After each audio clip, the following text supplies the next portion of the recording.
विश्व पटल पर जैन धर्म की प्रभावना करने वाली ममता की साक्षात प्रतिरूप परम पूज्य गुरु माँ आर्य का रत्न 105 श्री सृष्टि भूषण माता जी के आशीर्वाद से सिद्धि क्षेत्र, अतिशय क्षेत्र एवं महानगरों में सेवा के पुनीत कार्य भी किए जा रहे हैं।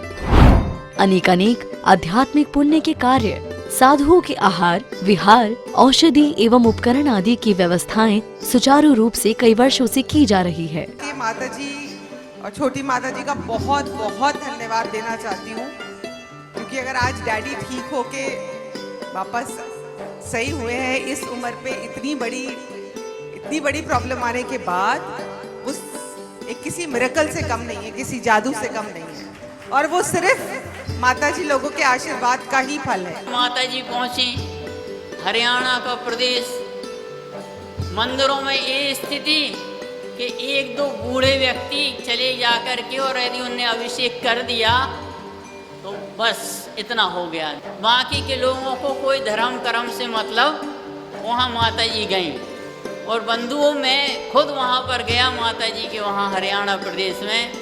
ऐसी प्रभावना हुई कि 50 व्यक्ति वहाँ पर पूजा करने लगे।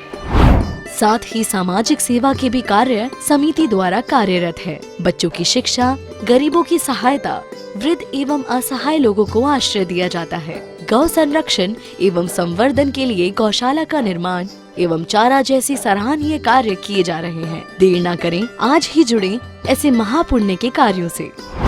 1 लाख से अधिक राशि देकर संरक्षण आदि पद प्राप्त कर सकते हैं। साथ ही छोटी राशि दान करके भी पुण्यार्जन कर सकते हैं। आप अपनी दान राशि दिए गए निम्नलिखित बैंक खाता विवरण में जमा करा सकते हैं। अधिक जानकारी हेतु संपर्क सूत्र।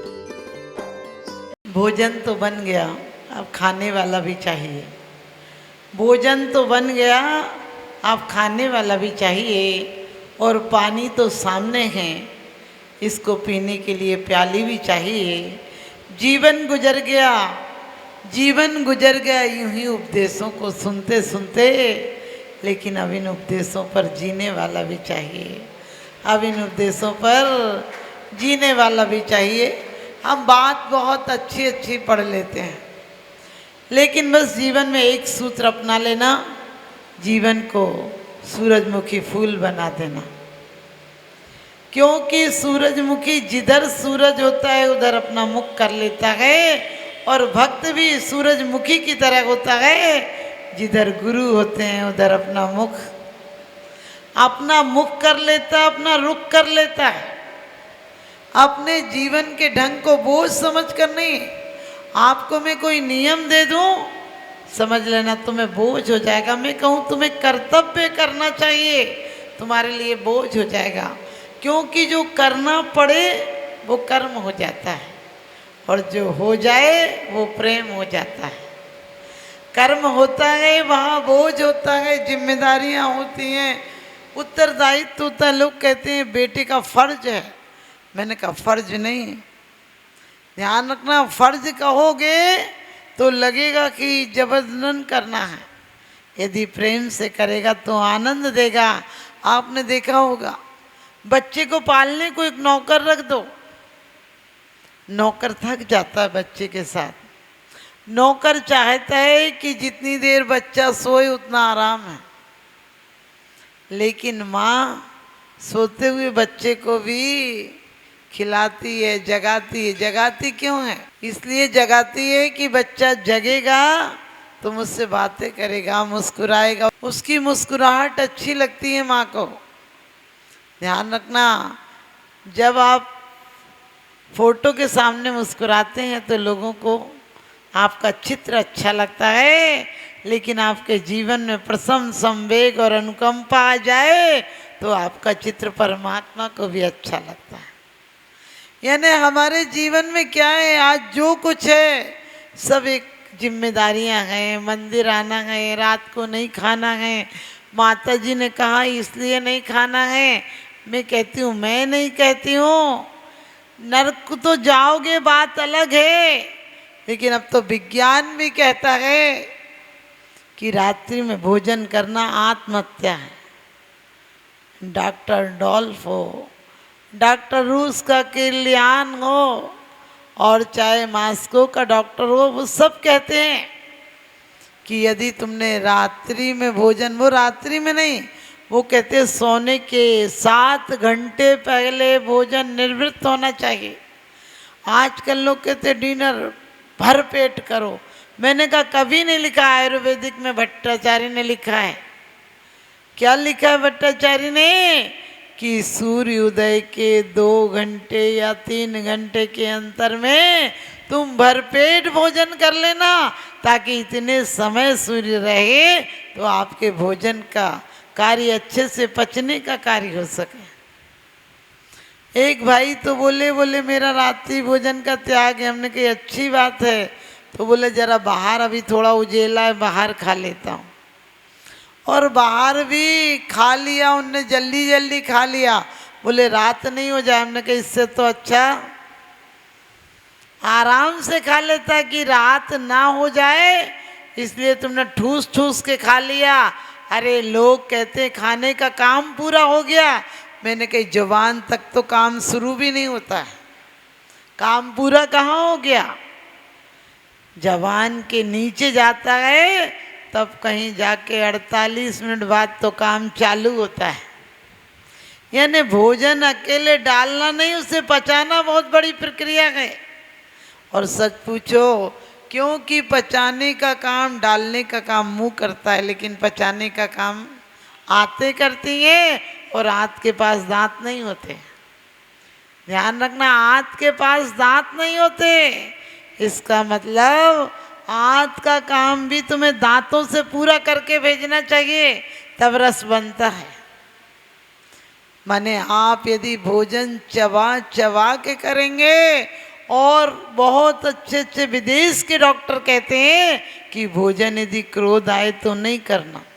वो क्रोध नहीं, वो कहते हैं गुस्से में नहीं करना, भय में नहीं करना, आतंक में नहीं करना, शोक में नहीं करना।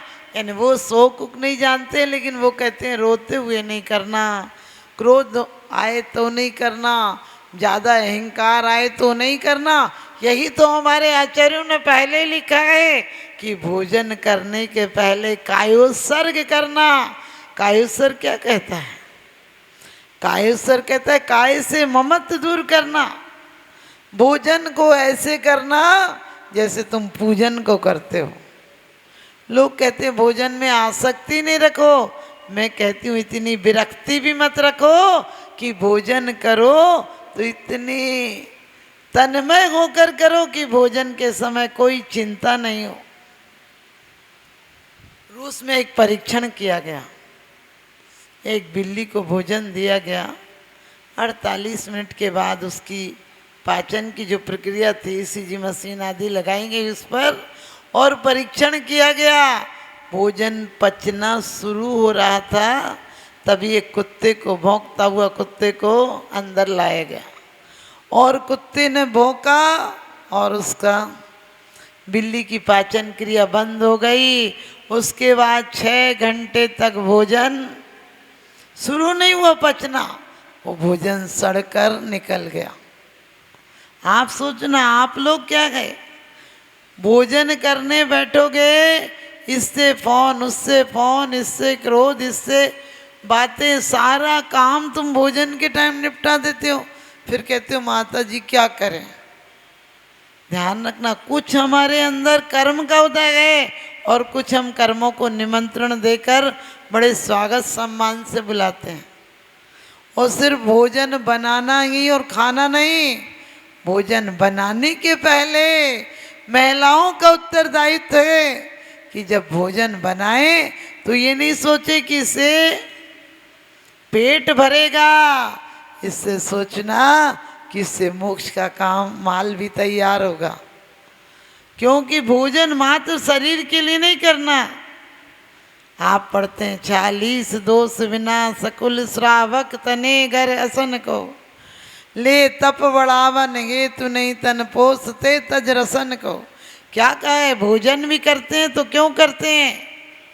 इस संयम रूपी गाड़ी को सिद्ध शिला तक ले जाना है। इस मित्र को, इसे मित्र बनाकर साथ लेना है इसे। और ऊपर जाएगा तो ये पीछे रह जाएगा। ध्यान रखना, ऐसा जीवन शैली आती तुम्हारी। क्योंकि आज आदमी घबराया हुआ है, रास्ते में आ भी रहा है घर तो सोच रहा है कौन सा बहाना लगाना पत्नी से, पूरी प्लान बना रहा है कि क्या कहना, कि वो क्या कहेगी तो मैं क्या कहूँगा, यानी शांति से आ नहीं पा रहा है। और घर आया तो वही हालत हो गई। वो खाने बैठा तो पूरे घर की क्या चिट्ठा उसी टाइम खुल गया। एक व्यक्ति ने कहा, माता जी आप उसे समझाइए, मैं खाने बैठता हूँ तभी सब पुराण लेके बैठ जाती है। मैंने बोला उन्हें शांति से खा लेने दिया करो। तो बोली खाने आते हैं तभी तो सुनते हैं, फिर तो सुनते नहीं। आप समझ गए, आप उन्हें भोजन दे रही हो या टेंशन दे रही हो। ध्यान रखना, वो आज का दिया हुआ टेंशन कल तुम्हें भी महा टेंशन में धकेल देगा। क्योंकि अभी भोजन इतने भावों से बनाना, आज क्या है अधिकांश मैले मैं करूं, मेरी तो जी उगता गया, भैया हम तो 2 रोटी बना के खा लेंगे, नमक से खा लेंगे, लेकिन संयुक्त फैमिली में नहीं रहेंगे। अरे सब मिलकर खाओगे तो पानी भी दूध का काम करेगा, और अकेले अकेले खाओगे तो बद्दुआओं का दूध भी जहर हो जाएगा। वास्तव में हमें जीवन शैली कैसी जीना, हम वही जीवन जो इतनी बार हमें नरक निगोद ले गया, वही जीवन अभी भी जी रहे हैं। इंसान में विष इस तरह से भर गया है, इंसान में विष इस तरह से भर गया है कि विषधरों का वंश भी अब डर गया है।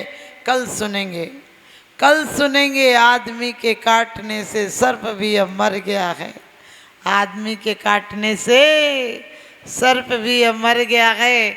एक अफसर की पत्नी को सांप ने काट लिया। उसने कहा सर मैडम को सांप ने काट लिया। उसने कहा काट लेने दे। उसने कहा जहर चढ़ जाएगा। बोले वो तो जहर भरवाने आया है। समझ गया, वो जहर भरवाने आया है, उसे क्या चढ़ेगा। आदमी इतना जहरीला हो गया। एक अस्पताल पर बोर्ड लिखा हुआ था कि एक आदमी को कुत्ते ने काटा है, कोई खतरा नहीं, इंजेक्शन लगेंगे ठीक हो जाएगा। एक आदमी को सांप ने काटा है, कुछ दिनों में बिल्कुल ठीक हो जाएगा। लेकिन एक तीसरे बोर्ड पर लिखा था एक आदमी को आदमी ने काटा है, बचने की कोई उम्मीद नहीं। सांप को छेड़ो तब काटता है, जब आता है तो पास से काटता है, लेकिन आदमी ये दूर से भी काट खाता है। आदमी दूर से भी काट खाता है। अपने जीवन को कैसे बद से बदतर बना लिया है। मैं हमेशा सोचती हूँ कि ऐसी जिंदगी भोगों का, अभी आप लोगों ने सुनी कि कितने भोगों को वही बार भोगना। कहते हैं अब तक कितनी दे धरी है कौन हिसाब लगावे, माताओं के नयन शैली पर सागर तनिक दिखावे। कितना हमने जन्म और मरण किया है कि उन माताओं के आंसुओं को इकट्ठा करें तो सागर भी कम पड़ जाए। आप कहोगे हमने इतनी बार जन्म मरण नहीं धारण किया, तो इसी बार हिसाब लगाना। यदि तुमने रोज 6 रोटी भी खाई तो 70 साल में कितनी रोटियां खाई हिसाब लगाना। कितना पानी पिया हिसाब लगाना। क्योंकि वास्तव में अब तक कितनी देह धरी है कौन हिसाब लगावे। और हर देह को हमने अपना ही माना है। कब ख्याल आता है कि देह सराय खाना है। ये तो लुटेरों की बस्ती है। यहाँ साहूकार अपना माल बचा कर ले जाते हैं। साहूकार इतने चालाक होते हैं कि अपनी गठरी भी चोरों के हाथ में दे देते। अब चुराओ क्या चुराओगे। लोग कहते हैं दुर्जन दे स्वभाव बराबर, मूर्ख प्रीत बढ़ावे। हमने कि मूर्ख प्रीत बढ़ाता है और ये प्रीत से मोक्ष की रीति निभाता है। साधु भी भोजन करते हैं, आप भी भोजन करते हो। वो भोजन करते करते भी भोजन नहीं करते हैं कि भोजन करते करते भी एक बार दिन में ले आहार खड़े अलपने ध्यान में। आपने सोचा भोजन खड़े खड़े क्यों करते हैं? क्योंकि उन्हें मोक्ष जाने की इतनी जल्दी है कि बैठने कर भी कौन प्रमाद ले, कौन इतनी देर लगाए। आपको पता है कभी कभी बहुत जल्दी होती तो आप खड़े खड़े थोड़ा सा लेकर चले जाते हो। विश्व पटल पर जैन धर्म की प्रभावना करने वाली ममता की साक्षात प्रतिरूप परम पूज्य गुरु माँ आर्य का रत्न 105 श्री सृष्टि भूषण माता जी के आशीर्वाद से सिद्ध क्षेत्र, अतिशय क्षेत्र एवं महानगरों में सेवा के पुनीत कार्य भी किए जा रहे हैं। अनेकानेक आध्यात्मिक पुण्य के कार्य, साधुओं के आहार, विहार, औषधि एवं उपकरण आदि की व्यवस्थाएं सुचारू रूप से कई वर्षों से की जा रही है। कि माता जी और छोटी माता जी का बहुत बहुत धन्यवाद देना चाहती हूँ, क्योंकि अगर आज डैडी ठीक होके वापस सही हुए हैं इस उम्र पे इतनी बड़ी प्रॉब्लम आने के बाद, उस एक किसी मिरेकल से कम नहीं है, किसी जादू से कम नहीं है, और वो सिर्फ माता जी लोगों के आशीर्वाद का ही फल है। माता जी पहुंची हरियाणा का प्रदेश, मंदिरों में ये स्थिति कि एक दो बूढ़े व्यक्ति चले जाकर के और यदि उनने अभिषेक कर दिया तो बस इतना हो गया। बाकी के लोगों को कोई धर्म कर्म से मतलब, वहाँ माता जी गईं और बंधुओं में खुद वहाँ पर गया माता जी के वहाँ हरियाणा प्रदेश में। ऐसी प्रभावना हुई कि 50 व्यक्ति वहाँ पर पूजा करने लगे। साथ ही सामाजिक सेवा के भी कार्य समिति द्वारा कार्यरत है। बच्चों की शिक्षा, गरीबों की सहायता, वृद्ध एवं असहाय लोगों को आश्रय दिया जाता है। गौ संरक्षण एवं संवर्धन के लिए गौशाला का निर्माण एवं चारा जैसी सराहनीय कार्य किए जा रहे हैं। देर न करें, आज ही जुड़ें ऐसे महापुण्य के कार्यों से। 1 लाख से अधिक राशि देकर संरक्षण आदि पद प्राप्त कर सकते हैं। साथ ही छोटी राशि दान करके भी पुण्यार्जन कर सकते हैं। आप अपनी दान राशि दिए गए निम्नलिखित बैंक खाता विवरण में जमा करा सकते हैं। अधिक जानकारी हेतु संपर्क सूत्र